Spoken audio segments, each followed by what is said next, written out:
right, we're up and running. Welcome back.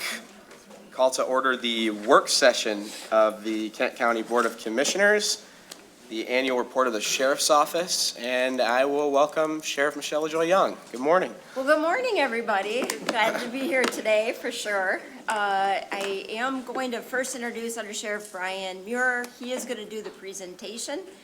We have a number of people here from our office. They all contribute pretty extensively to the report that you have prepared. We've also added a document distribution to kind of help with some of the key takeaways that we want you to have. So I'd like some thoughts you have on the document that you have in your hand, whether it helps or doesn't help. But with that, I'm going to have the undersheriff come up, do an introduction of the rest of the staff, and then all of us will be available for answering questions at the conclusion. And I promise you, we did try to make this as condensed as possible. So we'll see how it goes. He's the fastest talker, so. Good morning, Undersheriff. I didn't set this up at all. I should have. Sorry. It's been a morning, as I know you guys have been working too. But we've traditionally done this at a 10-minute presentation during the board meeting. We're trying something new this year that we've invited the Sheriff's Department. They are, about half of the general fund that we spend is on public safety, law enforcement, corrections. So we're going to give this a little bit more room to breathe and let them do their full thing and have time for questions. So anyway, that's the intro. Welcome, Under Sheriff Muir. The floor is yours. I appreciate that. So I did give Julia credit for getting it done in 15 minutes. I know we were pretty brief the last couple of years as well, too. We were told to present for an hour, so we have about an hour's worth of material to present to you. Hopefully we're able to go through it quick enough and not slow down too much. I know we have already had an extended morning past our schedules.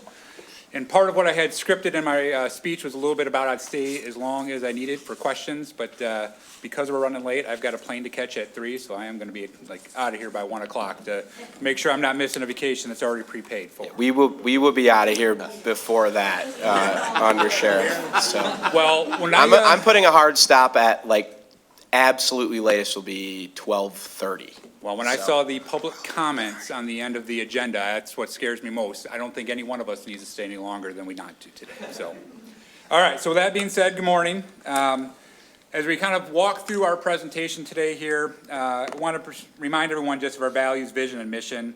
You're already familiar with these. These aren't new, but these serve as our guiding principles. We consider ourselves to be guardians of the community. We serve with empathy and compassion, ensuring we protect our community, providing fair and impartial service. While I won't go through this line by line, I encourage you to take a look at it if you're interested later. But it is essential for you all to understand. These are principles that aren't merely words on a slide or aspirational statements. They are operational standards. They influence how we operate, how we hire, how we supervise, and how we respond to situations, much like you saw us responding here this morning. And everything you'll see in this presentation demonstrates those principles in action and how they operate through our agency every single day. As I move on to our next slide, while we are an elected office, we do not operate independently of the county. We consider ourselves to be fully integrated into the county team. We intentionally align our planning, our budgeting, and our operational decisions with the priorities that you have established. I encourage you to review the slide here in your PowerPoint presentation for further detail on how that alignment looks in real life. And as we begin this morning, I think the chair had kind of mentioned, you're going to see a difference in how our presentation style is here today. In the interest of time, and because we've condensed the Sheriff's Office presentation into one day to provide you some additional details, there will be less emphasis on the numbers. We're going to focus on the stories and the people behind them. This is not to diminish the importance of numbers, rather they only become meaningful, I believe, when you understand the people and the decisions that contribute to them. Now, the sheriff likes to joke with me because I like analytics and I like stats, so I had this stat sheet put together for all of you. So take a look at it, give us the feedback that you have from it. Obviously, it doesn't cover anything and everything that we do at the Sheriff's Office, but a lot of what's covered in that booklet you see there in front of you today are some of the key metrics that we track both internally and share externally with our partners. So I'll walk through this entire presentation. I covered the fact that I'll answer questions. The sheriff said she'll stay all afternoon for you there, Chair, if you want. She'll answer them. But I do want to, before we delve into performance, recognize our leadership team that's sitting behind me. So I'm going to ask them just a quick stand so you can put a name with a face. Captain Joel Roon, who leads our Crime Intelligence and Technology Division. starting with him first, since I skipped him last year altogether. Captain, Let you forget it. no, he isn't. Captain Ben Kamiga from our Patrol Division. Captain John DeGroot from our Support Services Division. Captain Brad Lyons from our Corrections Division. Captain Jeff Pavlovic from our Corrections Division. Chief Deputy Jason Kelly, who oversees our Enforcement Division. Chief Deputy Lindsay Cole, who oversees our Corrections. You, of course, know the sheriff who introduced herself here. And additionally, I want to give a special acknowledgement to Captain Justin DeBode, who currently oversees our Investigative Division. And many of you may not know this, but this is Captain DeBode's last official day in uniform after 26 years of service to the citizens here of Kent County. You're already sitting down, all right. He has just been an integral part of the sheriff's office. His leadership and, quite frankly, his friendship is going to be deeply missed by all of us. And on a personal note, I can't believe he's managing to retire before me. He rode with me when he was a cadet, and I only had 1 year on at the sheriff's office. And over those last 26 years, we've become close friends, served together on our tactical team for over 15 years, worked in our investigative division, working some of the most serious crimes the county has had. In these later part of our years in a leadership role where he has had a huge influence in how we run operations at the sheriff's office. So on a personal note, I will absolutely miss him. With that being said, though, we're fortunate to have leaders at every level, though, that are prepared to lead decisively. And when I talk about leadership, even when I talk about the leadership from someone as respected as Captain DeBode, I want everyone up here to understand that our agency is not reliant on one single individual. Any one of those that are here with me today could absolutely do my job, and those ranked below them could step up and do their job. And with that being said, I'll actually give it a real-world example of stepping into to lead. With us today, we have Captain Rob Porter, who will be taking over our investigative division as Captain DeBode retires. And I want to just kind of give a comment a little bit about Captain Porter, and as he steps into this role. He is truly dedicated to this agency, and his family is also involved as well, too. His wife's the dispatch supervisor for us. His son is one of our first-line supervisors on patrol operations. He has a wealth of knowledge and experience from across this agency, our professional standards, patrol operations, investigations. He is going to step up and lead as we move through this transition. But these leaders here, along with the deputies and the staff they guide, are the heart and soul of our agency. They set the expectations and they uphold those standards that we mentioned earlier. Throughout this organization, professionalism, accountability, trust, and service are not optional. Every deputy knows what is expected because of this leadership team. Accountability protects our legitimacy, and our professionalism builds the trust with our community. So on a side note, sometimes I don't think everyone fully understands what that leadership takes at the sheriff's office. Leaders here today, leaders back at the agency, some of our staff, they miss holidays, birthdays, Christmas, anniversaries. They have events like this that they expect to be done by 11, but have to stay until 1 o'clock in the morning the next day. So even when it is well outside of regular work days or hours or the scopes of their responsibilities, these individuals behind me show up and lead. They carry the weight of heavy decisions so that others don't have to, and I am incredibly proud of all of them. Now, this responsibility of leadership and being a good partner extends well beyond the operational leadership of just the sheriff's office. As the board chair said, we are one of the largest user of county resources. The commissioners, the administration, facilities, IT, HR, legal, and finance are not just background support. They are truly mission-critical partners in everything we accomplish, and we truly do not take this lightly. And I can say every day that we work to be efficient, to avoid placing unnecessary strain on other departments, and to ensure that when we ask for support, it is truly necessary and strategically aligned. And all of this is who shapes who we are today. And with that being said, the culture we've created together, all of us in this room, the communities that we serve, impacts how the public feels every day when a deputy responds to one of those calls for service. Because leadership does create the culture does foster the trust, and trust does lead to safer outcomes within our community. Now, it looks like we've already jumped ahead on the slide, and I want to talk a little bit about something in our community engagement. Every year, we stand up here and we present to you the numerous events that we participated in the tens of thousands of people that we've connected with during those events. And I want you to understand, this isn't just a feel-good statistic. This represents a part of our operational infrastructure. And I'll explain that a little bit, because engagement is essential for building trust before a crisis occurs.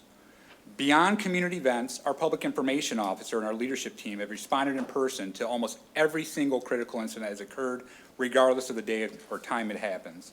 They conduct numerous on-camera interviews and have issued countless news releases to our community to keep them aware of what's happening. And on social media alone, our PIO reported to me a number that I found a little hard to believe, but we've reached 13 million views on our social media platform. And we're gaining almost 650 new followers each month. Now, this isn't marketing. It is about reach, and that reach is crucial for public safety, because it's important to distinguish between engagement and public relations. Public relations is just communications, and I think we do great at that with our news releases, our social media push. But engagement is trust, and the public safety trust impacts outcomes. I collaborate with hundreds of agencies, both locally across the state, at the national level, through our Michigan Sheriff's Association, National Sheriff's Association, Major County Sheriff's Association, Chiefs of Police, large jail network. We have a reach that goes across the state and the country. And I can tell you firsthand, agencies that do not invest in engagement at the level of your sheriff's office have a negative effect and neglect this investment, and their community safety suffers. So I do take pride, and I know the sheriff does as well too, when we say, when we knock on doors, the community opens them. When we are even not present, I'm even prouder to say that they call us to be there. That level of cooperation leads to better information gathering, quicker suspect identifications, and safer resolutions with fewer confrontations. Trust for us cannot be quantified in dollars, but it is very evident in the outcomes that we all achieve. So for those interested in the numerical scope of what our engagement looks like, that stat sheet in front of you has a number of events. I think we reached nearly 79,000 people at the events that we held last year. But the real impact lies in the relationships that we cultivate. In public safety, again, trust, transparency, and accountability are not mere slogans. They are the backbone of an effective agency. So every event we attend, every meeting we conduct, every challenging interview we undertake after a critical incident contributes to that backbone. So when the time comes, when someone goes missing, when violence occurs or fear escalates, the trust enables us to respond quickly, safely, and effectively. So to be clear, engagement for us is not optional. It is one of the most important crime prevention tools that we have. So I want to kind of move into the next area that I don't think we always come forward with, but some areas of improvement. We do believe it's important to address, some areas that we've identified this past year that we can improve on. First, our freedom of information. At one point in 2025, we were 12 to 18 months backlogged. We addressed this issue. We did some research internally and found a problem that we knew was occurring, which is we weren't paying enough for FOIA staff to process those FOIA records.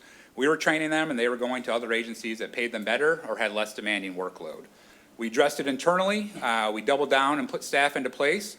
We currently are now just 6 months or less behind in processing those FOIA requests, which is in line where we are previous to the loss of staff. Second, I want to address our fleet accidents. We work really closely with Steve Lynn and his risk and Jeff Dode's office. We know that we've had some accidents. We drive over 1 million miles per year, if you're not aware of that, but we only had 62 accidents. 7 fewer than last year. And I can say, however, nearly half of those accidents that we are involved in are one cruiser accidents, where our deputies hit a landscape, rock, struck a curb, or backed into another cruiser, hit a car deer while they're out driving the roads. And I just want to make sure that everyone understands that, some of those incidents where they're striking things in the middle of the night is because they tactically have to operate without lighting.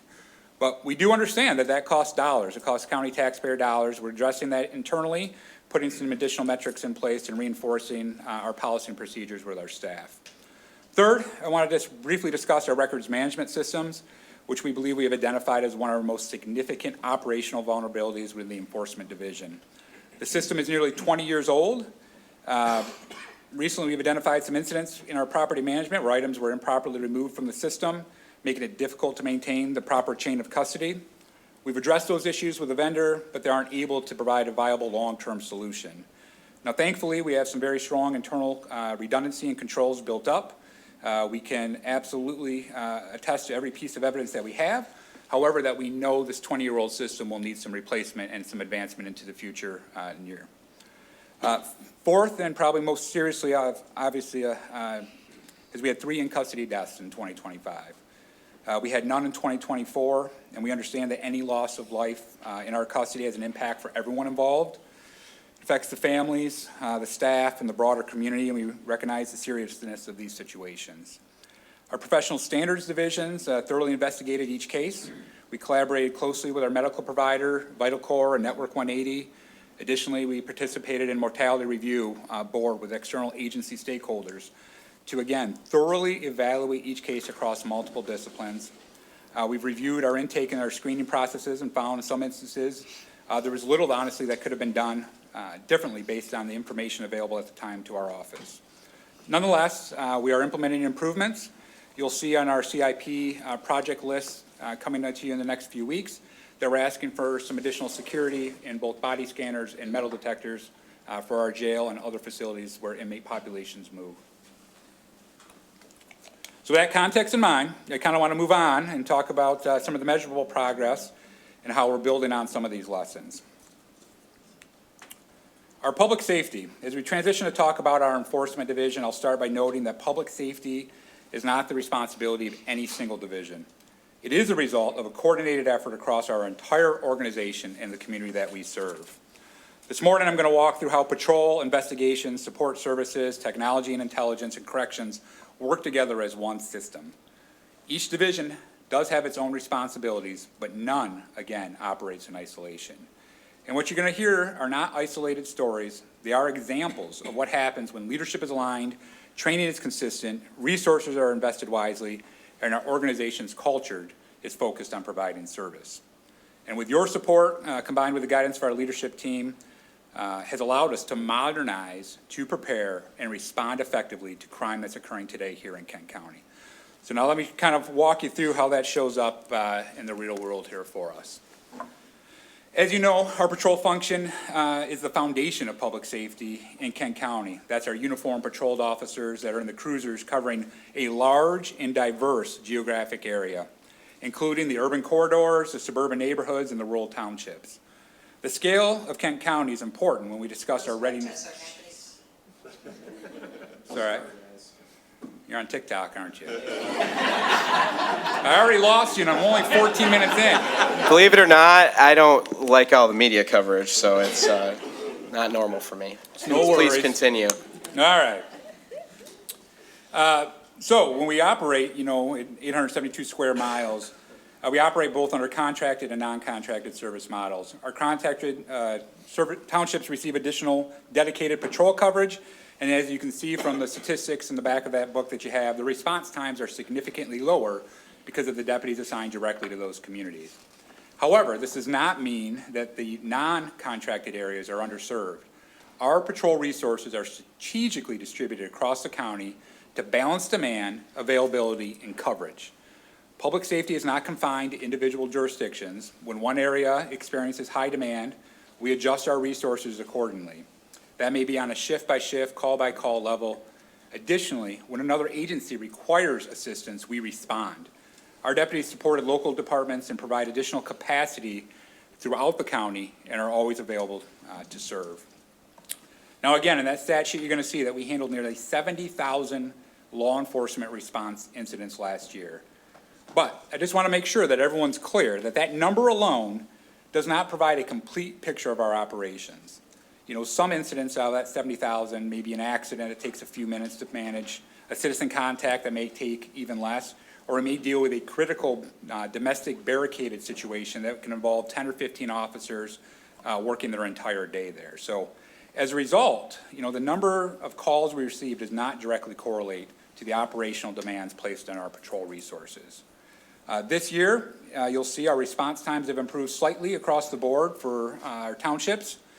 If we take out even a few erroneous entries, including one that we had identified as taking us 4 days to respond to, that we know we were there in a matter of minutes, we are well above both local, state, and national standards for response times for a sheriff's office. We are also beginning to see the positive effects of the stabilized hiring and recruitment. Several large hiring groups have joined us in the middle and the end of 2025, and those deputies will be fully operational here in 2026. So next year, we expect that with the enhanced availability, we'll continue to see increased improvement to our response times. And as I discuss our patrol services, I also want you to know, if you're not aware already, that our deputies are cross-trained to handle a wide variety of situations. We don't just respond to law enforcement calls for service. We're often the first medical provider on scene, providing emergency medical aid and carrying AEDs, Narcan, and advanced medical equipment, especially for our rural townships with on-call or paid firefighting services. We are frequently the first responder again to fire-related emergencies, especially when those volunteer and part-time agencies are still mobilizing. We handle and manage mental health crises, substance use emergencies, violent incidents, traffic enforcement, community contacts, and complex investigations, just to name a few. Our deputies approach every situation with professionalism, discipline, and compassion, and our patrol resources are widely respected, not only across West Michigan, but this entire state. They, in my opinion, are second to none in their capability, their flexibility, and quite frankly, their heart. They are prepared for anything, and they respond everywhere. So that response time, I'll talk about is just one small aspect of what we believe our readiness is. Equally important is how we respond once we arrive on scene. Our deputies, like I said, are trained to respond to a wide range of scenarios. And every situation includes de-escalation as a fundamental component. This may involve using verbal techniques, recognizing mental health or substance use challenges or crises, or simply taking the time to slow down the situation. De-escalation is a core element of our training. Nationally, it is understood that compressing time and distance can lead to negative results. When officers rush into situations without taking the time to assess the environment or establish visibility, incidents are more likely to escalate unnecessarily, resulting in higher levels of force. Therefore, we have made a conscious decision to utilize time and distance as a tactical advantage. And I say that because technology that you've all approved and help us have at the Sheriff's Office plays a vital role in that approach. Our drone as a first responder and patrol-led drone programs enable deputies to assess situations before entering into them.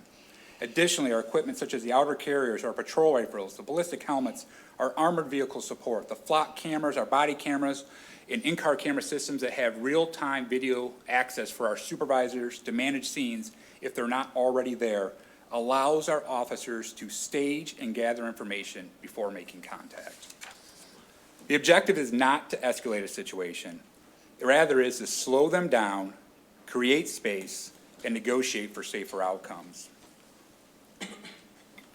Now, our deputies do respond to critical incidents every day, and yet our use of force remains low and very rare. This is not by chance. It is a result of our training, that discipline, and the leadership here in this room. The results are safer outcomes for our citizens, victims, and for deputies. And with that, I want to talk just real quick about a high-risk situation, one of those incidents that our deputies respond to and how that looks in the real world. In this incident, a subject who was wanted for a homicide parole absconder warrant fled from a traffic stop. In his attempt to escape, he rammed several innocent victims at high speeds before driving into a parking lot of a retirement community and fleeing on foot. While our deputies were still in pursuit, the suspect forced entry into a locked facility by using a chair to break the glass of a window. He ran inside the building, disappearing for seconds from our deputy's sight. The suspect then made his way to a second-story floor, checking doors for a place to hide. He found an unlocked door with an older adult inside who screamed, alerting our deputies of the location of where he was at.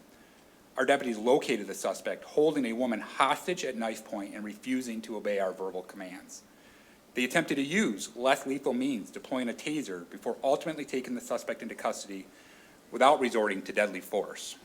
They successfully physically separated the victim from the suspect and secured her safely. Now, what happens next really is what makes me most proud. Within minutes of that initial pursuit coming out and being broadcast over the radio, detectives, vice officers, command staff, sergeants, community police officers, support service personnel, Michigan State Police, Rockford, Walker, City of Grand Rapids, all responded to assist with this situation, understanding the gravity of the incident. Over 50 officers on scene. And this was not because anyone called for chaos. It's because we all collectively train together. We integrate across divisions and operate as one agency. Drone technology was deployed to provide visibility. Armored support was staged in case the situation turned into a prolonged barricade. Residents from surrounding areas were evacuated and less lethal options were utilized appropriately.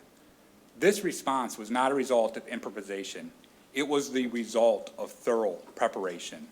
Although our training is time-consuming, resource-intensive, we invest for situations like this. Despite the funding required for equipment and technology, we maintain it is for our safety, for better resolutions, and for better community outcomes. When I arrived on scene, I saw an agency that did not miss a beat. No confusion, no hesitation, only disciplined leadership and coordinated execution. Modern training, interagency coordination, and technology together lead to safer outcomes. This was training on display, an example of our leadership under pressure, and a positive, safer outcome. Now, this incident is honestly just one example, and I could provide you more, but again, for the sake of time, we're going to move on. But what I wanted this incident to highlight is a simple truth, that safer outcomes do not happen by accident. They occur when the right equipment is available in the right place at the right time and when personnel are well trained. And that's kind of what I wanted to discuss with next year is, specifically I want to talk about our armored vehicle. You know, in recent years we have been able to purchase a few used armored vehicles at a discount. They've been sitting around for nearly a decade before someone purchased them. But this year, you again are going to see on our capital improvement project plan a request to acquire a new armored vehicle to supplement our current fleet. This equipment has become a necessary safety tool for a wide variety of incidents we respond to, and the used vehicles, quite frankly, don't fully meet our needs. Now, I bring this up because I want to ensure all of you are informed what our armored vehicles do allow us to do, as you may see it again as our highest priority in a few weeks. Our armored vehicles should not be looked at a symbol of escalation or aggression. They are a support tool. Our existing vehicles have been used and have been in service for over a decade. They are aging and they are deployed regularly, not only to our primary jurisdiction, but to support surrounding agencies across West Michigan. When one department has limited armor capabilities, we fill that gap, strengthening the mutual aid system across our county. But the purpose, again, of that armor vehicle is to ensure containment. It creates that distance and time that we need in order to negotiate other options and outcomes. By safely containing a situation, we can extend negotiation windows. When we extend those windows, the likelihood of force being used is significantly reduced. And by reducing force, we reduce the risk of injury. And this is the philosophy behind utilizing our armored vehicle supports. These vehicles are not only utilized in patrol operations, such as this Plainfield incident, but they are used for essential investigative operations. Our detective bureau and our tactical teams deploy armored support during high-risk warrants where safety, containment, and maintaining the chain of custody are crucial. This isn't about hardware. It is about achieving safer outcomes, again, for the victims, citizens, and officers here in Kent County. Equipment that creates that time and distance allows us, again, to slow down incidents rather than compress them, which is the key in preventing tragedy and directly influences how we conduct investigations. And with that being said, I'm going to talk a little bit about what our investigations today here in Kent County look like. So everything I described was really kind of how we arrive on scene, but unfortunately, public safety often begins well before we reach the scene, especially during our investigators' extensive investigations. However, more frequently, though, the casework needed for a successful prosecution does not end when a suspect is taken into custody. And many times, that's where the real work begins, and our investigators devote hundreds, if not thousands of hours to build a case. So as we shift away from response and investigation, I want to kind of explain what investigations today look like. They are definitely not what they were 5, 10, or even 15 years ago. I can say firsthand from my 26 years here at the Sheriff's Office, historically a case may have relied on a tip or an eyewitness or a vehicle description. If the tip didn't pan out, the case was closed. Today, every investigation contains multiple layers of digital evidence, whether it's ring cams, car infotainment systems, cell phones, tablets, cloud storage, social media accounts, GPS devices, rings, watches, and digital currency transfers that we heard a little bit about with these Bitcoin machines earlier today. The list is endless and technology is everywhere. Our Detective Bureau not only investigates crimes now originating here in Kent County, but we also look into cases where victims are here while suspects may be operating from another state or even another country. Criminals today are mobile, they're networked, and they're digital. They have access to and use technology in coordinated groups. They block alarm systems. They block Wi-Fi signals. They install their own covert cameras to monitor victims. They track vehicles using their own GPS devices and used encrypted messaging platforms to coordinate activities across the state and country. Modernizing our technology and our capabilities is not only needed to fight today's modern criminal activities, but also prepares us for the future of the onslaught of the cyber crime that we're starting to see right here in Kent County. I know I mentioned it last year, and I don't have a new number for 2025, but in 2024, Kent County alone had $30 million in loss to victims in cyber crime. This is only, again, projected to increase significantly in the coming years, and investigating cyber crimes, including digital currency, international financial transaction devices and transfers, device extraction, cloud-based evidence, and forensic analysis and analytics is not traditional police work that we saw 5, 10, or even 15 years ago. It is modern investigative work.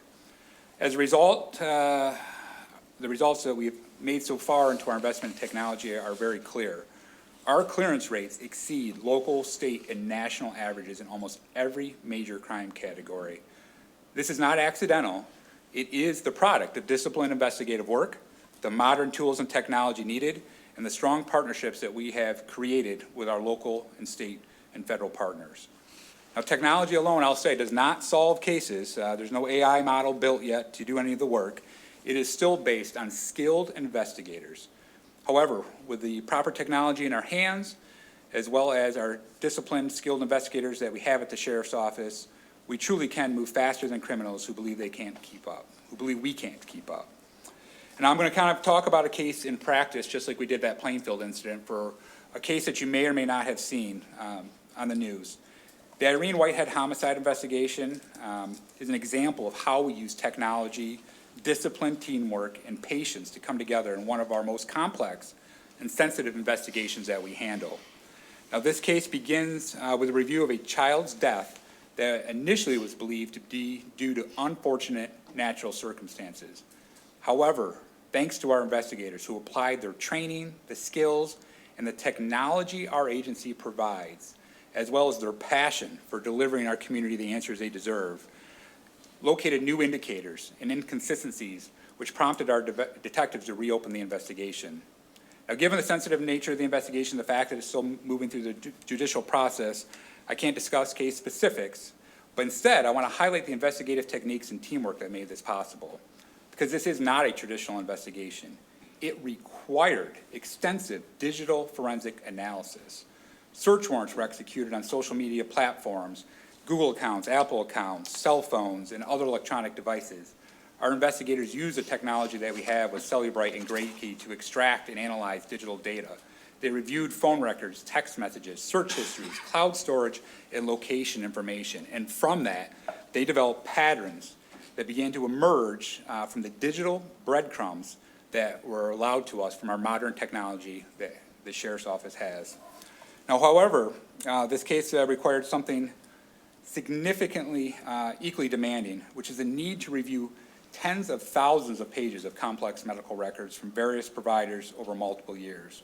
Interpreting those records was not simple. To ensure accuracy and clarity, we had to contract with a medical doctor to help our detectives interpret those medical findings. That level of diligence is crucial because we work closely with the medical examiner, child protective services, crime scene personnel, state and federal partners. We collaborated with the FBI Behavioral Analysis Unit to gain additional insights. Through our connections as an active participant in large national organizations, we connected with an investigator from Texas through the Major County Sheriff's Association. He liaisoned with our officers, providing them information on a case that he had with similar circumstances. But this case really relies on every detective, supervisor, and command staff member in our investigations unit. This was not a one-person case. It required coordinated discipline and collaborative investigative effort. It required technology, which was essential, medical expertise, which was crucial, but tools and consultants alone did not solve this case. Investigators know how to analyze information, interpret the evidence, and build a legally sound case did. So after months of work, our team conducted a nearly 5.5-hour interview. The successful outcome of this interview required patience, training, experience, and coordination. The result was a confession related to multiple child deaths and subsequent charges. Now, this case is a deeply emotional and difficult one for everyone involved, but it reinforced our investment into investigative training, digital forensic capabilities, expert consultations, and the interagency cooperation and collaboration, including with our federal partners, is essential. Some crimes remain hidden for years or go unsolved without modern tools, skilled investigators, and the willingness to bring in outside expertise. Many of these cases go buried or unsolved. But this case demonstrates that our team is more than capable of handling the most complex, emotionally charged, and technically demanding investigations. It reflects on the relentless pursuit of truth and the closure that we're able to provide to our community. Now, while the Whitehead case shows the intricate investigation coordination within our community, I want to follow a different type of case and talk about how crime, again, is no longer confined to one single home, one street, or even one state.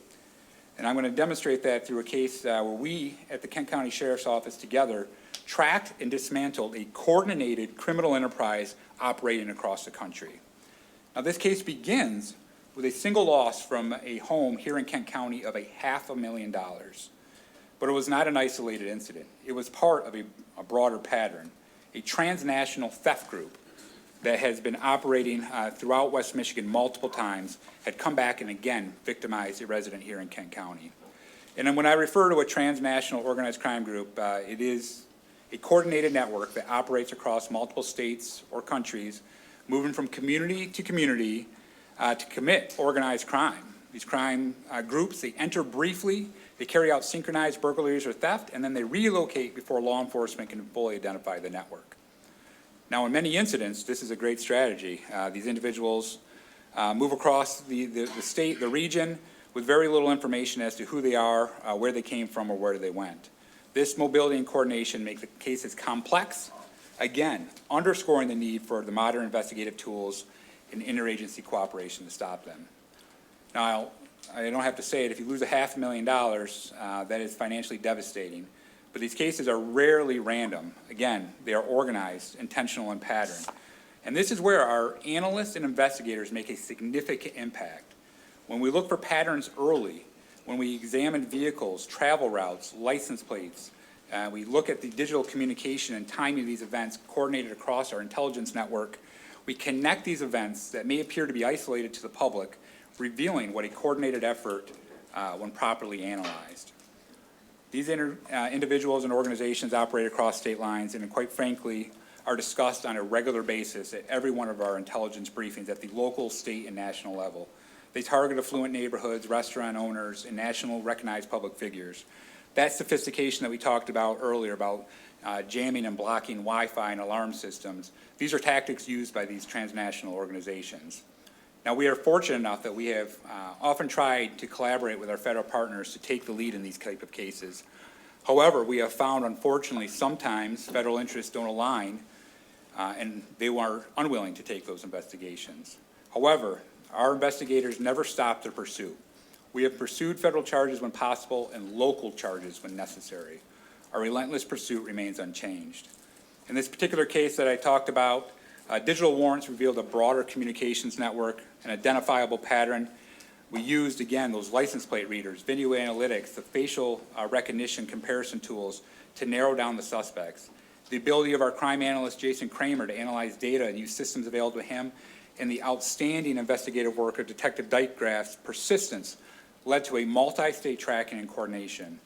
The suspects that we identified were tracked across state lines, and our detectives were later asked to fly out to California to assist authorities there because of their expertise and knowledge of this group's methods. This, again, reflects the credibility and the capability of our investigative unit and the services provided here by the Kent County Sheriff's Office. A multi-state coordination that led to multiple arrests, guilty pleas, was not our first encounter with this group, and it likely won't be our last. We need to be prepared and persist to make sure that we can solve crimes just like this.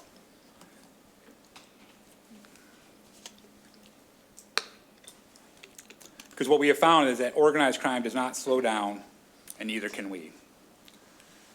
And when I talk about organized crime, we talked a little bit about the property side of that, but organized crime targets not only property, but also people.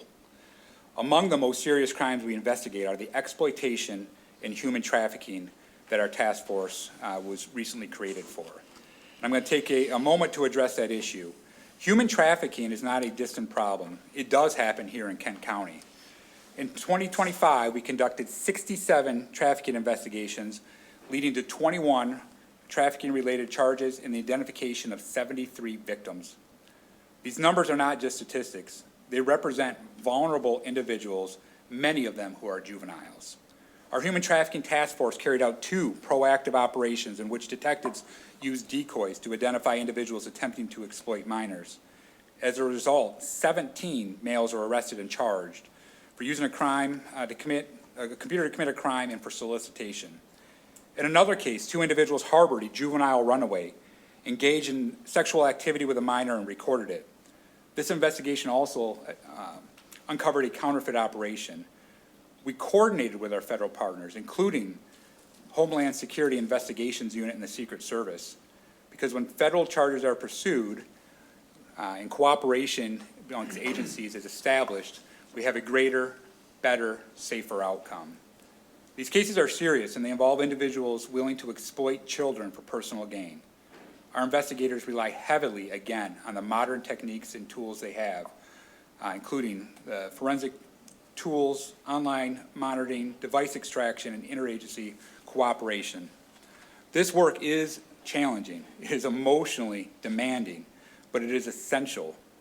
Protecting vulnerable individuals is a core responsibility of the Sheriff's Office. Now, while human trafficking often intersects with a broader criminal environment, exploitation rarely occurs in isolation. It is frequently connected to the narcotics distribution, organized vice activities, and digital solicitation networks. And this is where our vice unit plays a critical role. While the Human Trafficking Task Force focuses on identifying victims and pursuing exploiters, the vice unit works to disrupt the broader criminal infrastructure that these criminals thrive in. And I'm going to give you an example of what that looks like. Our vice operations aim to disrupt distribution networks before they expand. And in 2025, our Kent Area Narcotics Team, KNET, seized over $1 million in cash and removed nearly 60 firearms from circulation. We discovered significant quantities of cocaine, meth, fentanyl, and illegal black market marijuana flowing through our region and right here in this county. These are not minor local transactions. They involve organized distribution networks. For example, last year, our KNET officers responded to a flagged same-day delivery package using a previously established relationship with the delivery service for a significant drug entry into our community. A search warrant revealed hundreds of pounds of illegal black market marijuana inside a shipping container. KNET coordinated a controlled delivery to a residence. Detectives surveilled the delivery, and when the shipment was accepted, they executed a search warrant. Through interviews and investigation, a second suspect was identified, leading to an additional warrant. This resulted in the seizure of nearly 250 pounds of marijuana, 800 grams of mushrooms, and $458,000 in cash. Now, I've never seen that much cash, so that's why I put a picture of it up there for you if you ever want to see what it looks like. It's more money than I'll have my hands on. That seizure being the largest seizure in the Kent County Sheriff's Office vice history. And what that demonstrates is proactive coordination, disciplined surveillance, and strong interagency collaboration. We are not waiting for drugs to flow into our neighborhoods. We are intercepting distribution at a large scale. Our approach is characterized in proactive enforcement, measurable impact, and financial disruption. And now, while our vice operations focus on distributing supply chains and dismantling distribution networks, we understand prevention extends well beyond those actions. And some of the most effective crime reduction efforts occur when we identify patterns early and intervene before they escalate. And that is where our Metro Patterns Crime Team, MPACT, which I'm sure you've heard before, made up of detectives from Wyoming, Kentwood, and the Kent County Sheriff's Office comes into play. Our MPACT team targets repeat offenders and pattern crimes to prevent that future victimization. And I'm again explaining with a story. MPACT is built on a simple principle. They're going to identify crime before it expands. And in 2025, they handled nearly 281 cases, secured 65 felony charges. They wrote over 160 search warrants and recovered numerous firearms, many of them which were stolen and modified weapons. Now, that number, again, only tells part of the story. I'm going to share a case that started at the end of 2024 with a dispensary in Sand Lake that was broken into. In November of that same year, there was a shooting that was connected to the dispensary break-in because a vehicle was stopped with a large quantity of illegal marijuana. The investigation then allowed our detectives to use that flock license plate reader data, confirming that vehicle's presence at several dispensary burglaries across Michigan. Digital warrants and historical analysis connected that group to 15 to 20 dispensary burglaries across multiple jurisdictions through early 2025. This was not a random theft of one incident in Sand Lake.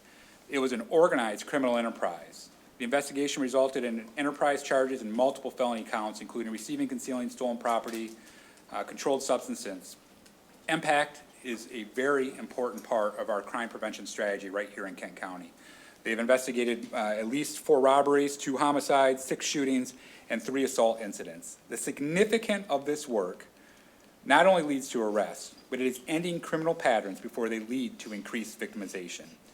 Again, when patterns are disrupted sooner, the likelihood of future victimization decreases. Now, all that work, the patrol response, the investigations, vice operations, and impact generates valuable information, but that information only holds its value when it can circulate and be utilized effectively. And I want to talk a little bit now about our dispatch and our real-time operations. I'm going to demonstrate here with a couple examples again of how that real-time intelligence and operations in our dispatch serve as a central hub for law enforcement throughout the county. Now, if you're not aware of it, our dispatch center is busy. We handled nearly 375,000 calls for public safety response here in Kent County last year alone. That's over 1,000 calls per day. And of those calls, nearly 170,000 of them were 911 emergency calls, meaning that we're handling almost 450 911 calls into our center every day. Now, these calls come from across the county and are managed by our highly trained dispatch professionals who gather critical information in real time. Our dispatchers do outstanding. They answer 93% of the 911 calls within 10 seconds and all 911 calls within less than 1 minute. This is well above any national standard. But once this information is received, it is also immediately entered into our computer-aided dispatch system. That system allows officers in the field to access call details, location information, and relevant history within seconds. And our dispatch center serves not only the sheriff's office, but if you're not aware, it serves every other law enforcement and fire agency in Kent County outside of the city of Grand Rapids. While we only take approximately 70,000 calls for service each year, our sheriff's office personnel, including our dispatchers, manages a much larger operational picture for public safety throughout this county. Dispatchers are trained to constantly prioritize calls, coordinate units, and ensure that the closest, most appropriate resource are dispatched. This information seamlessly now integrates with our real-time intelligence center, which provides additional intelligence, video resources, and analytical support to our officers as they respond with actionable information. Dispatch is where it first comes into action, but in the very foundation of every call that we receive.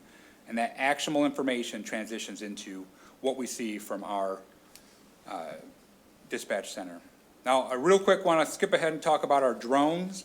I know this topic has come up both at the local and state level, but real-time coordination between our dispatch, our real-time intelligence center, and our drone as a first responder program enhances our reach, resulting in faster responses and safer outcomes. Importantly, this program is not just theoretical, it has demonstrated nationwide success.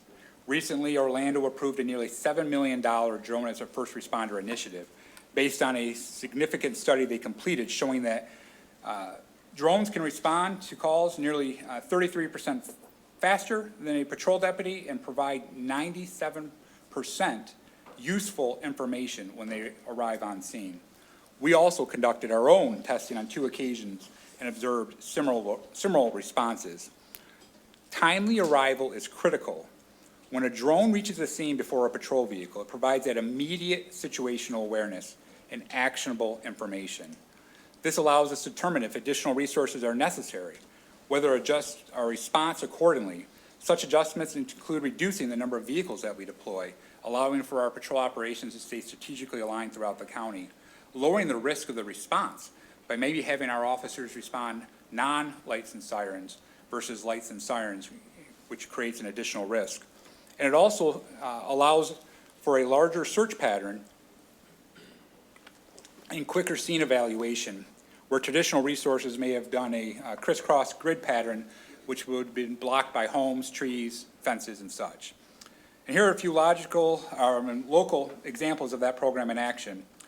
In Lowell last year, responded to what we believe to be a violent homicide. All information suggested that the suspect barricaded himself inside and was refusing to cooperate with deputies on scene. Our tactical team deployed a drone through a window. The drone located a victim who was indeed still alive. This real-time visibility triggered an immediate tactical entry providing life-saving medical assistance. Because of the drone, and as a result, the victim made a full recovery. Without a drone, it is likely that an emergency entry would not have occurred and the victim may not have survived. In another case involving a violent domestic assault, a suspect fled on foot. A drone operated by our patrol team located him from above. Once the suspect realized that he was being followed by the drone, he gave up. He said to the deputies, "Once the drone had me, I knew I was caught, so why run?" In May, our deputies responded to a report of a missing 12-year-old who had been gone since early morning. A drone equipped with thermal imaging equipment found the child approximately a half-mile away from home in need of assistance. We were able to maintain contact until deputies were able to arrive on scene and return her back to her family. In October, an 82-year-old man with dementia wandered off and went missing for over 3 hours. A drone located him within minutes in a swampy area and guided fire personnel to his exact location for a safe recovery. For missing persons, accidents, robberies, or large-scale incidents, drones offer an overhead perspective that patrol vehicles cannot match. Instead of relying on grid patterns, which may overlook, again, the yards, the fences, the obstructions in your way, we can deploy FLIR thermal imaging and allocate resources exactly where they are needed. Information also flows back to our real-time crime intelligence center and its certified pilots. This program, and you're going to hear more about in the future, is incident-driven, regularly audited, and locally controlled. There is no autonomous surveillance. There are no deployments that occur without a response to calls for service. We have recently acquired 3 drone as a first responder docks and are assessing strategic placement across the county to maximize coverage and to minimize redundancy. The drone as a first responder program is not about surveillance. It is about being the first to arrive on scene, providing actionable information, reducing risk, and again, achieving safer outcomes. And I'll talk briefly just about our real-time intelligence center. All of you know that it is a locally managed system and controlled by local law enforcement, designed, again, to deliver that real-time actionable information to support officers and investigators throughout Kent County. The center facilitates swift communication of information among our patrol, investigations, command, and partner agencies during ongoing incidents. When deputies respond to a call, the center can assist by viewing available video, checking intelligence databases, and providing additional situational awareness to our officers. And again, a real-world example, our center is already providing valuable information. It provided critical command-level awareness during an officer-involved shooting our agency was involved in last year, and supported courthouse security operations during the Christopher Schur trial. It assisted with several large demonstrations throughout the city of Grand Rapids. In these cases, the center helped maintain situational awareness, enabling officers to adopt a lower profile presence and reducing unnecessary confrontations. The Real-Time Crime Intelligence Center has also aided in high-risk search warrants, canine operations, and investigations by offering a perimeter awareness and real-time intelligence to deputies and detectives. Now, this system is not just a camera network. It is a secure platform that allows local law enforcement agencies to share information previously stored in separate systems. It enables agencies to track tips, communicate securely, review and share intelligence, and analyze information more effectively. The system is controlled, again, credentialed, and audited by local law enforcement. You may have also heard references to the Kent Safety Network over the past several months. And as we continue to establish that program, engage with stakeholders across the county, you will hear more. As that outreach effort that we talk about here is important to us, because transparency to our community as to what the Kent Safety Network stands for and what it is capable of doing is critical for community buy-in. We have proactively offered demonstrations, briefings, and tours to municipalities, business leaders, and community stakeholders throughout the county. We have engaged with schools, healthcare systems, city councils, commissioners, township managers and supervisors, and business owners again. Anyone who has requested a tour or more information has been allowed into our Real-Time Intelligence Center. We are preparing to launch the public video here in the next coming weeks, and we'll include a formal town hall meeting in the near future to discuss any community concerns. Transparency is not just a one-time presentation. It is an ongoing commitment. With this foundation established, I want to briefly talk a little bit about our support services division and what that brings to our agency as well. Now, our support services is considered a catch-all division. In reality, it serves as an operational backbone, again, of the sheriff's office. This division encompasses our records, training, emergency management, community engagement, school resource operations, recruitment, hiring, technology, fleet management, IT systems, and event security planning for nearly 8,000 hours of special events that we're contracted to provide security for each year. Every outcome that we've talked about today depends on this division functioning effectively. Training prepares our deputies, while records ensure accountability. Emergency management coordinates countywide preparedness, and community engagement builds trust within the community. Recruitment and hiring maintain staffing stability, and technology and fleet management ensure that our systems operate and communicate effectively. When these systems communicate properly, patrol, investigations, and intelligence and command functions operate more effectively. Although this role's primary typical role prevents them from taking additional calls for service, their impact on the townships and the schools that they serve is directly correlated to the reduction in calls by our patrol services and operations. They consistently manage calls for school districts, are attuned to the community stakeholders' enforcement priorities, and serve as a valuable resource for our patrol ranks in managing the workload, again, that otherwise would be passed on to them. Ultimately, this strengthens our response for everything. Talked about one of our challenges earlier on. I'm going to talk briefly just about our FOIA. Again, I'm sure you're all aware, is a legal obligation. It helps us build public trust. It protects narrative accuracy, and it supports the ethical policing standards. However, achieving transparency is labor intensive. A single critical incident could require thousands of hours to process a FOIA request. For example, we'll use the Whitehead investigation that we discussed earlier. The number of deputies involved, the months-long investigative timeline, it would demand thousands of hours to redact and release adequately. Such cases can require one employee to focus on redaction alone for several months. Now, we're actively working to improve the technology that supports that redaction, whether or not it's AI or another technology. However, right now, nothing is available to us. So the scale of the systems are hard for us to deal with when you look at the number of calls for service our agency responds to. Briefly, I'll talk about our school resource officer program.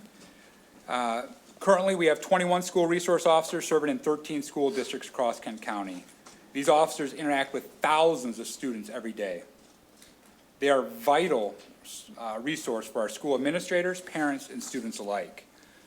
Now, according to the National Association of School Resource Officers, all of our SROs are trained in the triad model. An SRO fulfills 3 roles: a law enforcement officer, an educator, and an informal counselor. Their work goes simply quite above and beyond responding to incidents, and they focus on building relationships. And I want to give you an example of that.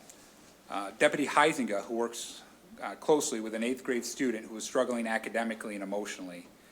Together with a school social worker, they developed a structured accountability system using daily checklists. If the student met his goals, Officer Heisinga would spend time with him playing basketball. This mentorship fostered accountability and trust. Later, that student had made a remarkable turnaround and sent an email to Deputy Heisinga stating, "You helped push me forward in middle school. You are the best officer in the world." Now, this experience highlights that it's not just about enforcement. It's about prevention and intervening at an age of 13 instead of waiting for challenges in adulthood.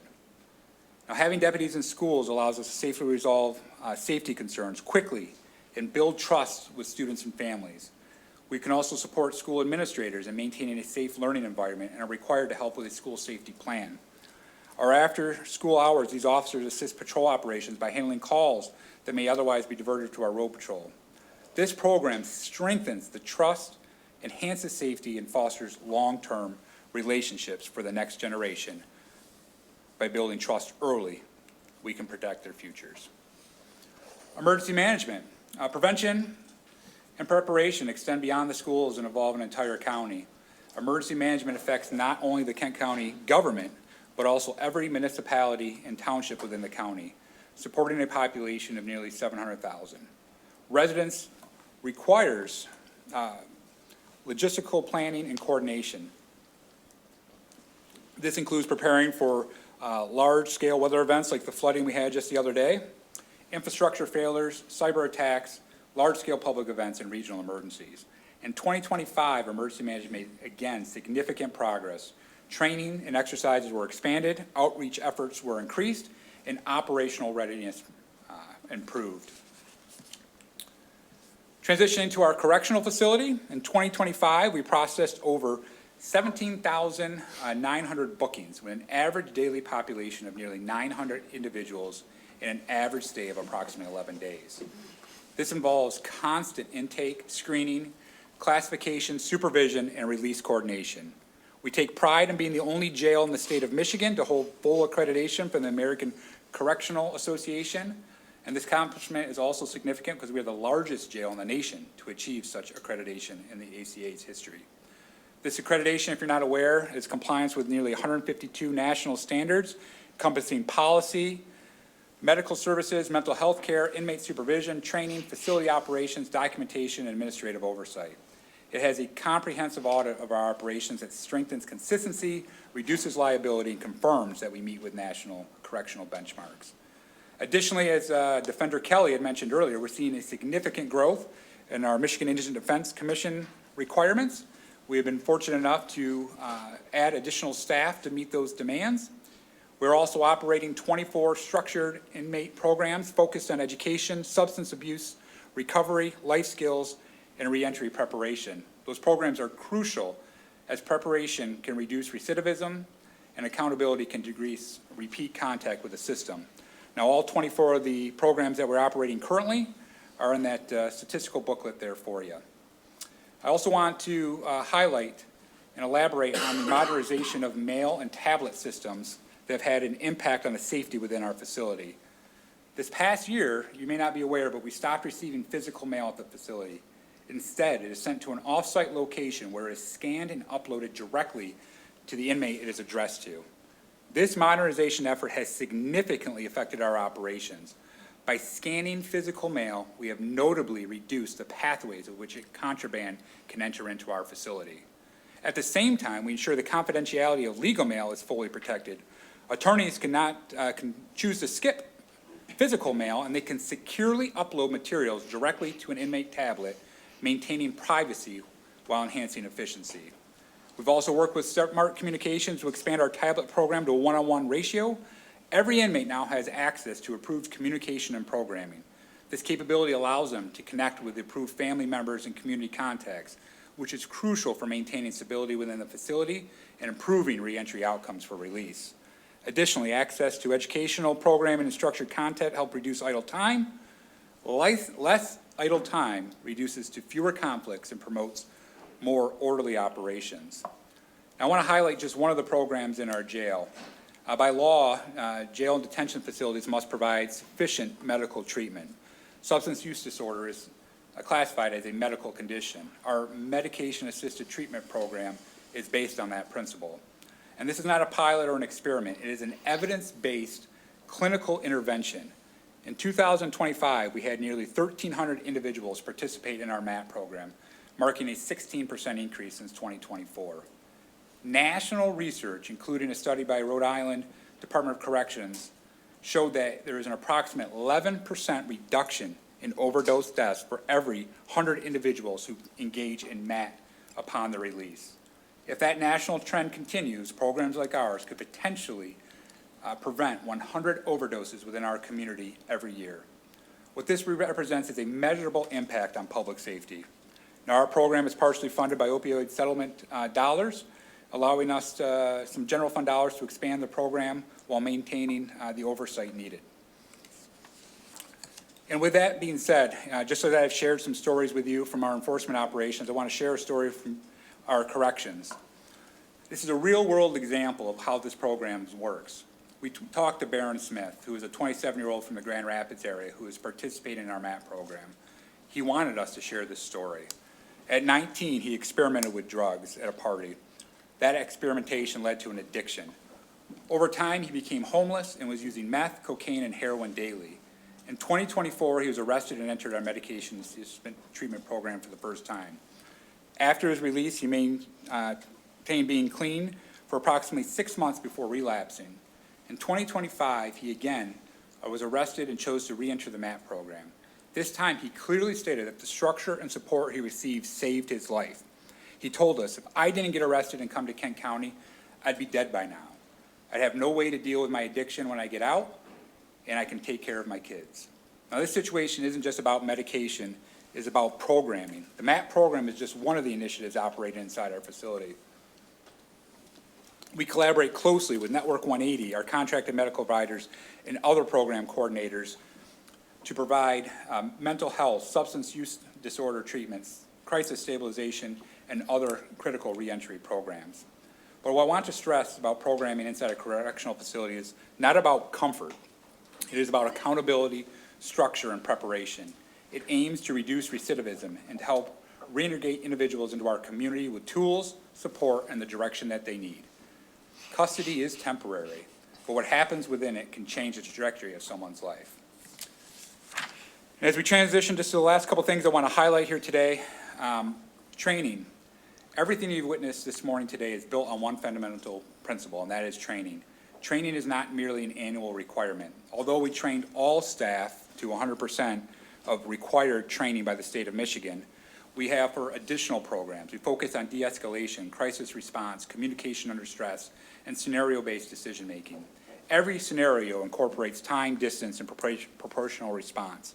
Our deputies are trained to slow an incident down rather than rush to them. Now, this training would not be possible without the additional support of what we get from the Michigan Chiefs of Police Association, the accreditation, MCOLS, a lot of partners that have allowed us to meet minimum standards, establish recognized operational objectives, and allow us to continue to lead West Michigan law enforcement agencies. In addition, we participate again in all national and state level organizations. And through these partnerships, we can align to evolving national practices, reducing risk, identifying training doctrines, and staying ahead of the curve. Now, all this is going to be important, and we are dealing with the need to continue to train and plan for succession. Over the next coming years, we're going to have over 70 retirements, both on the corrections and enforcement side together. We need to prepare our staff today, not only for those leadership roles, but to provide that same consistent response that we provide to the community today. Now, as I close through, I want to talk a little bit about our measured use of force. When we evaluate the use of force, we look at it across the entire sheriff's office, both the corrections and enforcement. In enforcement in 2025, we use force less than 0.38% of all incidents, about 275 use of force throughout the year. Now, what is even more important to understand that there's almost 100 of those use of force are simply our officers drawing a firearm when clearing a building, when responding to an alarm, or investigating a potentially dangerous situation. Our policy requires them to submit a use of force document when they draw their firearm. When you take away those incidents where they're only using the weapon to clear a building, we rarely use force. In the correctional facility, the pattern is very similar, with even more pronounced. Almost 96% of all incidents inside the jail are resolved through de-escalation, without any physical intervention whatsoever. Considering the daily inmate population and the constant supervision required inside the facility, that level of resolution reflects on the professionalism and training our staff has. And all of our use of force incidents are reviewed by our professional standards division. Every incident filed against one of our officers, clerks, or personnel is thoroughly investigated by professional standards, with the Office of the Sheriff's being involved. Our recruitment and our retention, again, a high priority of our agency. Losing 70 personnel over the next couple of years require us to plan ahead. Thanks to the positions that you've allowed us to have in our budget, hiring ahead is a necessity, not only today, but moving forward for us. Those additional positions allow for us to continue to ensure we can meet the capacity of the requirements of the Sheriff's Office into the future. As I look through and talk about their final slide of what we want here in 2026, we are going to be, again, working through our FOIA workload and modernization. We've addressed our records management system modernization. We're going to continue to work through the succession planning and operations. We're going to continue to be transparent about our real-time intelligence center.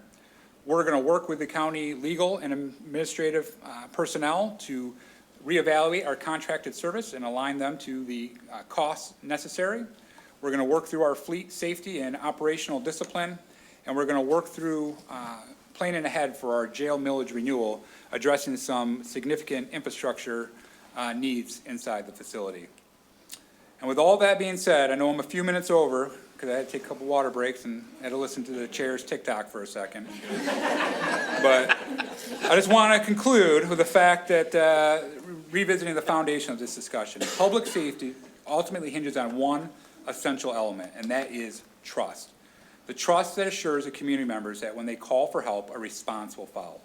It's the trust that guarantees deputies will arrive and act professionally and fairly. It's the trust that ensures our investigations are conducted thoroughly. It's the trust that people in custody will be treated in accordance with constitutional rights and with empathy. Your sheriff's office is dedicated to preparing for those challenges tomorrow, today. Everything you've witnessed, whether it's patrol operations, investigation, technology, training, corrections, or the treatment programs provided, are for a singular purpose: to uphold that trust. We take the pride in the work that our staff does every day, and we appreciate the continued support from the board and the county administration. And with that, I'll conclude and open it for questions. Thank you, Under Sheriff. That was very impressive. I think you might need a break after all that. All right, so discussion. Commissioner Hildebrand. Thank you, Chair. Thank you, Under Sheriff. Appreciate all this great information. It gives us, just a quick snapshot and everything that goes into the work that all of you do. I actually thought you were kidding when you said you're going to have an hour-long presentation. We're But, told an hour. There was, I knew it was going to No. be that long, and some of the commissioners were laughing. They didn't know what they were. yeah, he knew better than to tell us it was actually going to be an hour because I think some of us would have left. But no, this was, Next year, tell us 30 minutes, and it'll be right. 30 minutes. No, but no, a lot of great information, and I just wanted to, thank you and the sheriff and the men and women behind you, that, do this every day. It's not an easy job, and it's not getting any easier. And so I just wanted to thank you. And when I ran, public safety was a priority, and I talked about that, and it's going to continue to be a priority to support you guys in our policies and our budget work to protect us. And so I just want to say thank you and keep up the great work. Thank you. Commissioner Faber. Thank you, Chair. Thank you for the presentation. I'm going to turn some of my questions into comments and for follow-up for the sake of time. First of all, really pleased with the outcomes of the MAP program and appreciate that we're using settlement dollars to kind of spin that up. But I really want to encourage us to just get that integrated into our general fund operation. Opioid dollars are unicorn dollars in the community. I get a little frustrated that they're going to us opposed to being rolled out into the community. So I just want to make that comment. I know it's probably something that's on your radar, that, these might be dollars to get us going, but long-term, how do we just get this in the budget, get those dollars out into the community partners? I have heard some concern over the contract and medical group that administers that program for us, and we can take that up another time. Townships for our contracted service, I'd really encourage us, I'm channeling my fellow Commissioner Hennessy here to that we really should revisit that, how those things are calculated. My impression from my township friends is we're the best deal in town. That's great, but is it time to refresh what our services really cost to deliver that in the community? Again, topic for another day. Where I would like to just get on the record real quick is to make sure that my understanding of how we are handling our relationship with ICE is accurate, make sure that this group is accurate. So quickly, just first and foremost, there's no instance in which ICE is bringing us individuals to be detained at the jail. So, I want to just be consistent with the way we're answering this. I'm going to step forward and answer this question. The only people who come to the Kent County Jail are charged with a criminal offense. They are only handled with the criminal processing, the fingerprints that have to take place. Those fingerprints are sent via the Michigan State Police to the federal database. It is a requirement of law that we do that. Once those fingerprints have been checked, if somebody is on the list that ICE maintains as being either a person of interest or they're here and part of their agreement to be here are no criminal offenses, they will put a hold on that individual at the Kent County Sheriff's Department.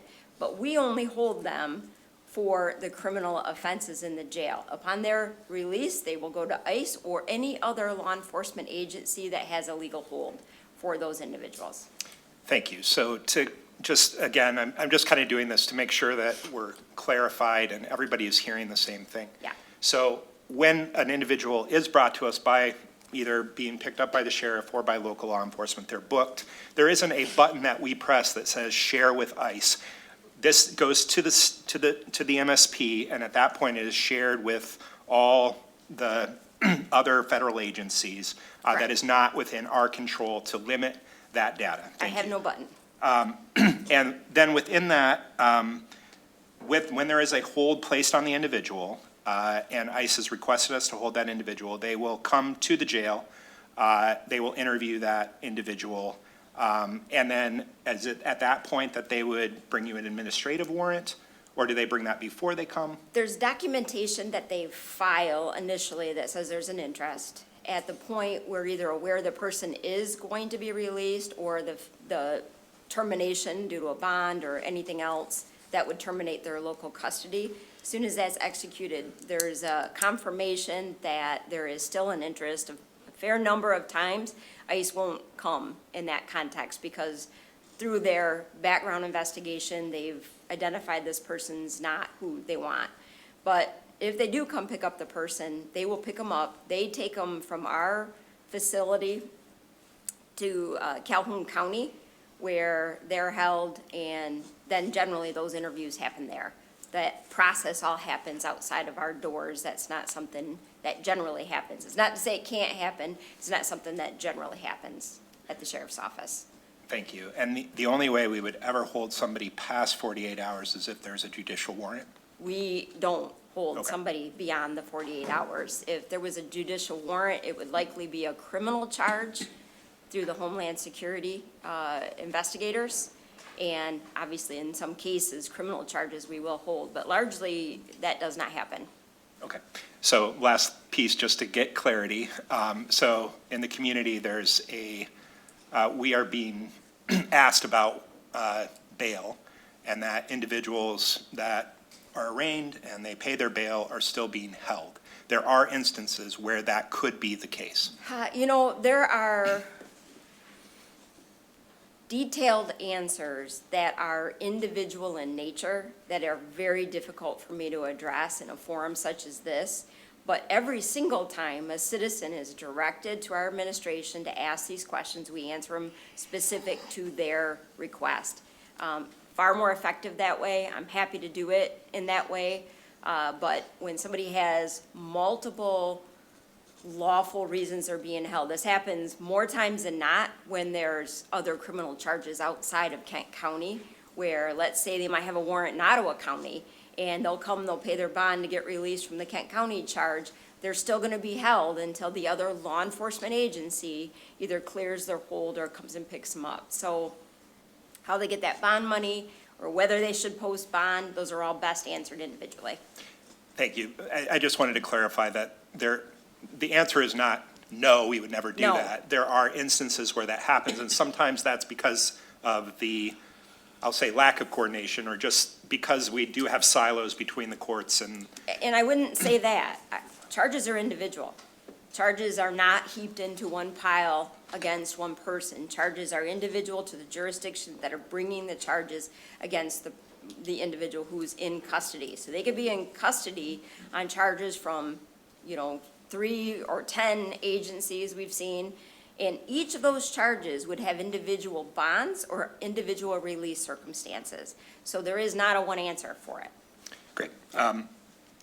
Last little piece is, I just want to encourage, and I know this is something that I'm sure you would agree with, is just ensuring that those individuals that are in our custody for that period of time are getting access to the resources that they need for their particular case, and in some cases, that is going to be resources around their immigration. And so whatever we can be doing to add those resources, make sure that we have the translation services in-house, we're not depending on ICE for those translation services, and wherever we can make sure that those individuals do understand the rights that they have, we need to be doing that as a county. And I appreciate your comments, but please know there are individual circumstances with every person who's housed in the Kent County Sheriff's Department. And we have substantial processes in place to make sure that their needs are met, that their concerns are addressed, that their resources are brought to the facility. There doesn't need to be a difference for those who are being held on charges who eventually will go to be held on immigration charges, because every human being in there has a set of circumstances that they are dealing with. And our job is to facilitate their custody in a way that's humane, constitutionally correct, no matter who they are. So I appreciate that there's a sensibility to some individuals that are being held right now, but please know this is every day, all day long, what we do for a living, and we do it with the guardianship that the undersheriff talked about, and the trust that we need to have from the community, because these individuals largely come back to our community, and they support work we all do every day. Great. Thank you for the leeway. Yeah. Appreciate it. I did implement my own hard stop in about 15 minutes, so I just want to try to be direct, not criticizing the last commissioner. It's my only shot. If we can do this, follow-ups too, as necessary, which is timely, because here comes Commissioner Coleman. So you're saying I've got 15 minutes?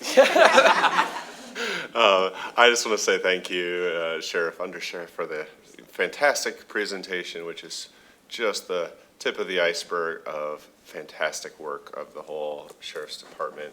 And as Commissioner Hildebrand said, like, difficult and even more difficult day by day.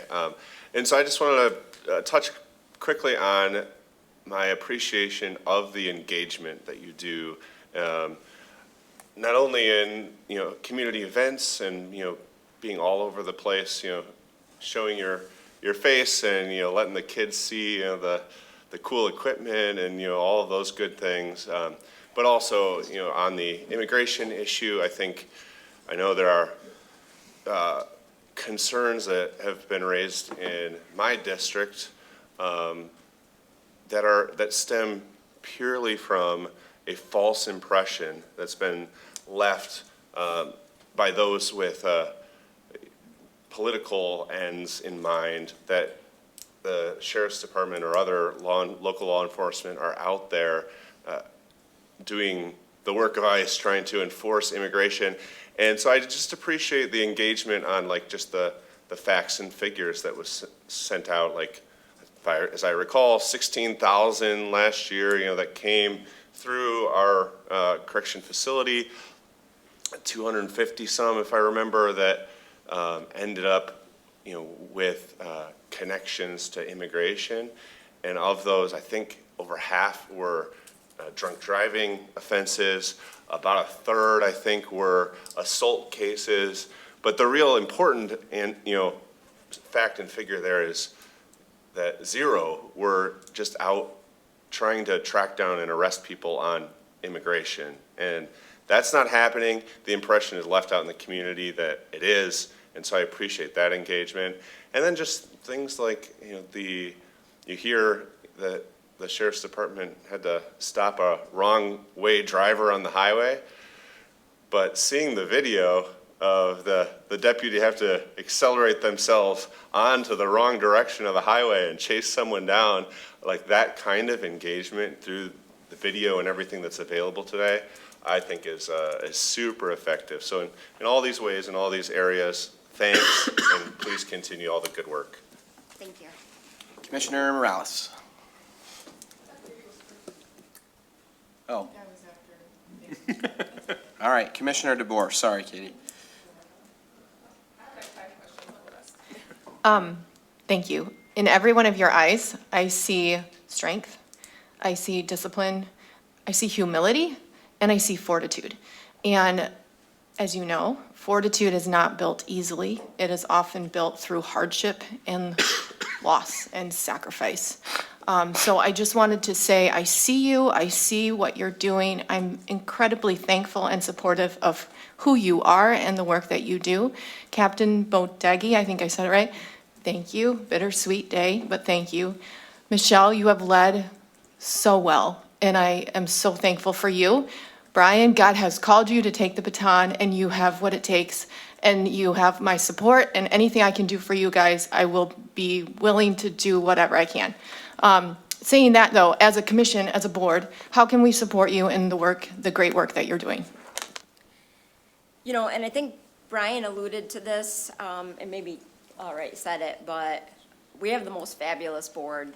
I have the utmost respect for each and every one of you and the vision you bring to this board, the diversity you bring to this board, the way you challenge policy, the fact that you understand that there's a bigger picture beyond the portion that you see. That's what we need from a board. We don't ask that everybody slam dunk every request we have. We ask that there's meaningful conversation, that we have opportunities to present the information that we need to for the community, and that we have forums to discuss it. So you've done all that for us and more. Thank you. Okay, now we'll go to Commissioner Morales. Thank you, Chair. I just have a few questions from the presentation, which Shout out to your sort of stamina on that. That was a good one.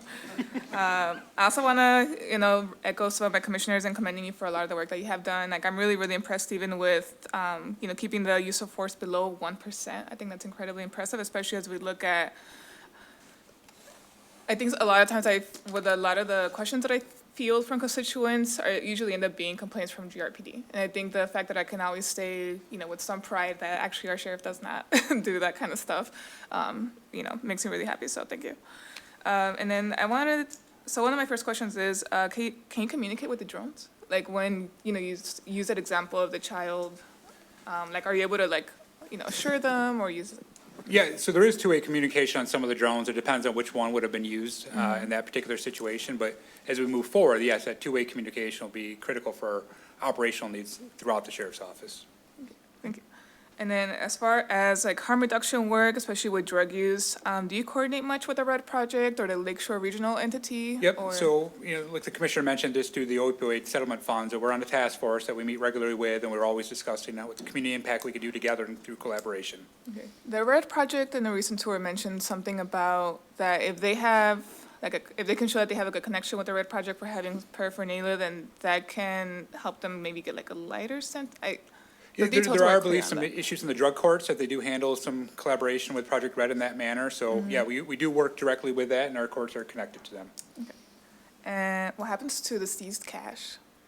Well, this particular seized cash was forfeited, so we were able to collect that.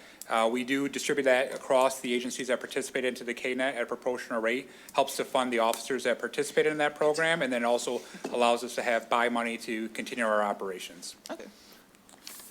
And then I was really interested in your slide about the males that were charged with human trafficking and exploitation. We know that there's often a lot of misconceptions about who those offenders are. So I was just curious, how many of those were undocumented immigrants? I don't have that number in front of me, but I will definitely circle back with you and let you know. Thank you. And where's my last question? For the custody deaths, that is a sad number. Yep. But were those because of pre-existing conditions, or were those? So all those are still potentially through civil litigation, so I won't be able to necessarily answer all those questions there for you right now. Thank you. And then my last one is there an opportunity for commissioners to do ride-alongs? Absolutely. Okay, You thank tell you. us what time and we'll get it all set up. Appreciate it. Thank you, Deputy. Thank you. Commissioner Oliver King, and Steck is on deck. Thank you, Chair. Great presentation. I hope we get the PowerPoint, because I would like to look through it again, and I'm just so impressed with the information that you shared, and of course, we appreciate you being a public servant and looking out for us. So I have two quick questions, I think. The first one I was surprised that none of your slides talked about your use of body cam, the cameras. Yep. Whenever somebody goes out, everyone gets a body cam? Yep. Particularly when we look at trust, just showing that, how those are used so that whatever's going on in the situation, the public is able to see. So I was kind of surprised that that wasn't included in your PowerPoint. We just briefly talk about how, our supervisors can access those cameras on a regular basis and how impactful those devices are, but the amount of work that they also bring with them with that FOIA redaction. There's hundreds and hundreds of hours of video that's recorded by those in-camera car systems and then on the body cams. But yes, every one of our officers in patrol operations, when they're actively working any type of investigations, have those devices on and they're recording. Okay. And then my second question, you probably already said this. So does ICE have to let you know that they're in our community and where they actually are? Well, no, so they're their own federal agency and entity. We have tried to allow them assistance in letting us know through our dispatch center, which helps us coordinate and kind of end some of the rumors that you hear that they may be operating in different areas. And they do work through that as best they can, but they're under no requirement whatsoever to let us know what they're operating or what they're doing. Okay. And then just my last comment, I really like the fact that you guys are in the schools. When I was young, we had Officer Friendly come and we got a coloring book. Yep. So it's nice that, we Still did. got it. So it's nice that youth are able to see you in a non-violent way. I'm Yeah, probably not those saying that very well. non-adversarial contacts Yeah. that we have throughout the school are really so impactful in building that trust for the future generations. The stories and the connections that our SROs have built with those students, I mean, they still connect with them when they're in college and through adulthood. So the program does have an impact for life. And you're only in high schools, right? Only in high schools right now, but we work with the districts as best we can. If there's a problem, they need addressing, but we're only in the secondary schools and the high schools right now. Thank you for doing such a great job. Commissioner Stack. Thank you, Chair Green. I'm going to have to speak as fast as Brian. Get it in under hour. And I'm still tickled pink that one of my colleagues used the word Lakeshore Regional Entity that I didn't use. First time for everything. Just a couple of questions. So drones get a really bad name, but they're very useful tools, but they still have that sort of Fourth Amendment possible risk to them. Can you just tell us quickly, what do you do to assure that the utilization is compliant with the Fourth Well, Amendment? I kind of mentioned in the report, it's a incident-driven deployment of a drone. So we're not deploying drones to do random surveillance and/or just checking on any particular area. It is really just incident-driven. We get a 911 call for a missing, we have somebody flee from a vehicle, somebody is missing from an accident scene, we may deploy a drone, and then we capture and retain all of that video for those deployments. So we're accountable for the drone deployment, and we're accountable for the video from the drone, and we're accountable for providing that information back to the community if asked for. So there's a lot of layers of accountability, and we can tell by the hours flown in our drones that they're not being used to surveil anything. They're only for operational deployments. And they're not always using heat detecting technology? Absolutely not, no, that's 'Cause that's, I expensive. think, where the Fourth Amendment problem comes in. Yeah, and again, that technology isn't outfitted in every one of our drones because it is so expensive. We do have specially outfitted drones that would look for people for a heat signature for specific reasons. And quite frankly, it's used for missing people more than it's used for apprehending any suspects. Okay, good. So second question is, $30 million of loss in Kent County, I think you said, with Yeah. respect to cyber crimes. That's a big thing, and it's only going to get worse. Do we have any proactive educational kind of programming? Because the best thing, because my guess is that there's a lot of that crime that didn't get reported, because Yep. people are too embarrassed to report it, but Yeah, we do. So I just presented at Michigan Education Association retiree group yesterday. Our community policing also does the same similar information. We have flyers, information that we typically try to post. And if you do follow our social media, anytime one of those national trends comes through our area, we're first on it. We're trying to make sure people are out there and aware of it. And that $30 million, honestly, is probably underreported. Yeah, That's the scary part about that. It's significantly more, because when you fall victim for a large financial scam online, it's embarrassing and humiliating sometimes to report that to us. But, you know, our advocacy for everyone in the community is report those. We may be able to do something to recover some of those funds, and we may be able to identify who committed those acts. so you do use social media to get that, send the Yep. blurbs out. The toll scam, the grandparent scam, the romance scams, you know, we post that. Scott's our PIO, who's sitting in here with us as well, too. He's creative genius, and he gets that information out in a way that I think people enjoy it. So I'm the guy that doesn't even know we have an AI policy, so don't look. Last question. Too soon to get any kind of measure on our embedded social worker and dispatch?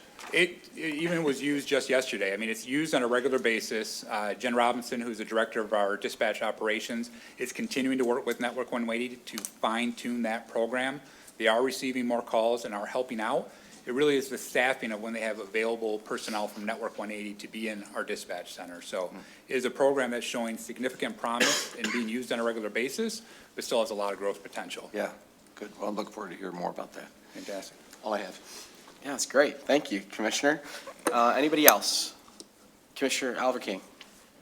Just real quick, do you guys use bicycles also?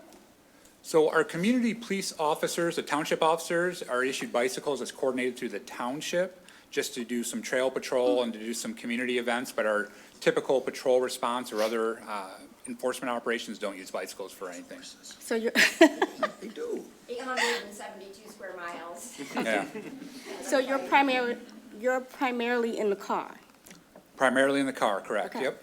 Do you walk through neighborhoods and just knock on the door and say, hey, Well, I'm your again- friendly officer? Some of our township-funded officers do have that community engagement strategy where they are more present in the community. They do knock on doors. They host some of the neighborhood association events together. But again, 872 square miles, some doors are miles apart to knock on, so it doesn't really work out all that well in some areas. All right, anybody else? I just wanted to say, just echo what some of my colleagues have said. I am so constantly impressed by the work that you all do and proud of your department, this command team that's here today, and I know there's others that go into that. Under the sheriff's leadership and this entire group, you guys are incredible, professional. Couldn't be more proud of your department and everything you guys do. Captain DeBote, thank you. Appreciate your service. We wish you all the best in what you do next. I was going to make a joke. If Lisa was here, I would have made a joke that it's a great team, and then we got Brad. She'd make it too. But anyway, in all seriousness, thank you so much. I don't want to go on everything, but we just want to express, I want to express my gratitude as the chair. It costs a lot of money to run a department like this, but in my opinion, it's worth every single penny. So we appreciate it. All right, we do have public comment on the agenda. Is there anybody here for public comment this morning, afternoon? All right, I see none. Thank you, guys. We appreciate you. With that, we are adjourned.